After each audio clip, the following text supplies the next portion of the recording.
Sur le marché des cryptos, il n'est pas rare de voir les médias spécialisés ou les réseaux sociaux mettre en avant un narratif donné et permettre aux tokens liés à ce narratif de largement surperformer le reste du marché.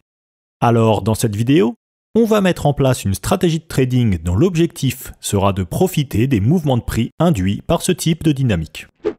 Alors, pour commencer, il faut savoir que pour timer le début ou la fin d'une hype associée à un narratif, on ne pourra pas utiliser comme base les données historiques de mouvements similaires, car celles-ci ne sont pas suffisamment convergentes pour en établir un modèle standard fiable.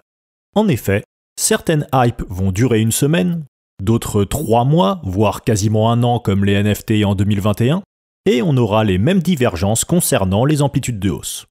C'est pourquoi on va devoir se tourner vers une autre méthode, qui sera l'analyse des volumes d'échange. Alors, la question qu'on peut légitimement se poser, c'est pourquoi les volumes d'échange ? Eh bien, premièrement, parce qu'ils sont une représentation directe de l'intérêt porté par les opérateurs de marché pour un actif en question, et que notre but est justement de déterminer à quel moment l'intérêt pour le narratif est en train d'apparaître ou de disparaître. Et deuxièmement, parce que les volumes présentent l'avantage de suivre globalement le même schéma d'évolution au cours de la vie d'une hype, et ce, quel que soit le type de narratif mis en avant. Et en plus, on a de la chance, car ce schéma d'évolution est plutôt intuitif. En effet, il démarre toujours par une augmentation soudaine du volume d'échange, qui ira jusqu'à doubler ou tripler par rapport à ses standards, voire beaucoup plus, ce qui traduit un nombre d'acteurs de marché s'intéressant à l'actif en nette augmentation grâce au travail de communication des médias. Puis on observera une diminution de forme assez similaire à celle de la hausse, mais en inversé, avant de revenir à la normale. Et dans tout ça, le point crucial à retenir, c'est que la diminution des volumes coïncidera souvent avec la fin du mouvement haussier. On va illustrer ça avec des exemples, qui ne seront pas toujours des succès comptables, mais peu importe, car ça reste des séquences à espérance mathématique positive. Et si vous n'êtes pas familier avec le concept de l'espérance, je vous invite à visionner la vidéo traitant de ce sujet. On va commencer avec le narratif assez récent qu'il y a eu début 2023 autour de l'intelligence artificielle. Ça démarre donc avec les médias spécialisés et les réseaux, qui nous expliquent gentiment à partir du 4 janvier pour les plus précoces, que tous les tokens ayant un rapport de près ou de loin avec l'intelligence artificielle vont exploser et rendre tout le monde très riche. Et parmi ces tokens, il y avait le FET, le FET, dont voici la charte. Alors déjà, une première condition pour faire une analyse des volumes correcte, c'est de prendre en compte que les cycles se font et se défont si vite que la bonne unité de temps pour les observer est souvent le daily. Et ce qu'on peut voir sur notre charte, c'est une sérieuse augmentation des volumes à partir du 6 janvier, qui vient confirmer que le narratif est en train de s'installer et que le mouvement a de sérieuses chances de se lancer. Confirmation le 7, avec une nouvelle augmentation des volumes, et levée de la position est bonne à partir du 7 janvier. Ensuite, on a une bougie rouge le 8, mais on n'a aucun signe du côté des volumes que le mouvement est en train de s'essouffler.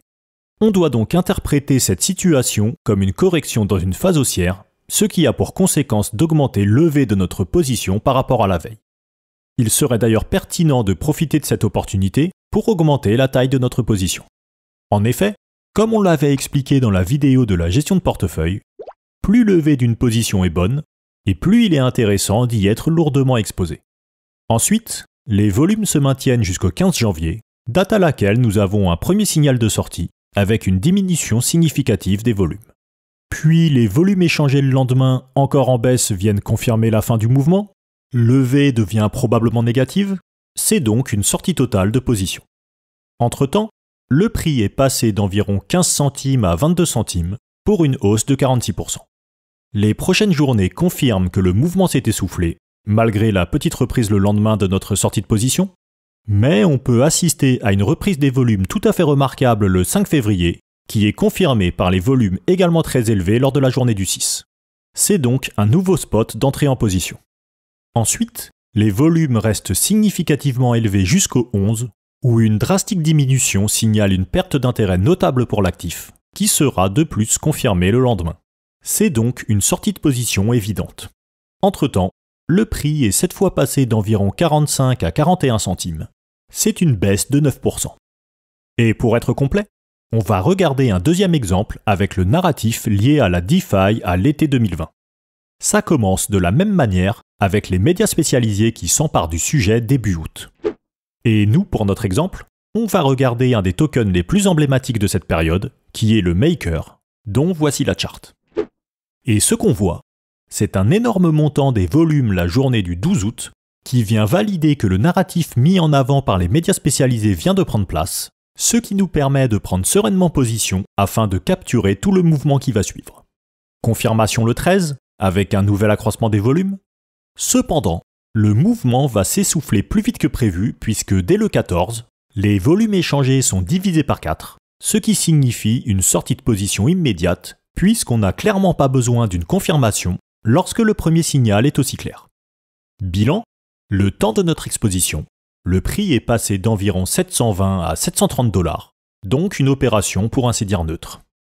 Avant de conclure cette vidéo, on va parler du champ d'application de cette stratégie de trading de narratif en précisant que celle-ci s'applique aussi bien pendant une bulle qu'en dehors, car les points de repère que l'on utilise ne sont pas des valeurs fixes, mais des rapports entre nos différents indicateurs.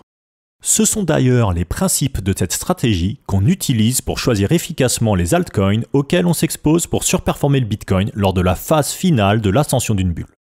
On repère les narratifs mis en avant par les médias et les réseaux, et on analyse les volumes pour timer les entrées et sorties de position.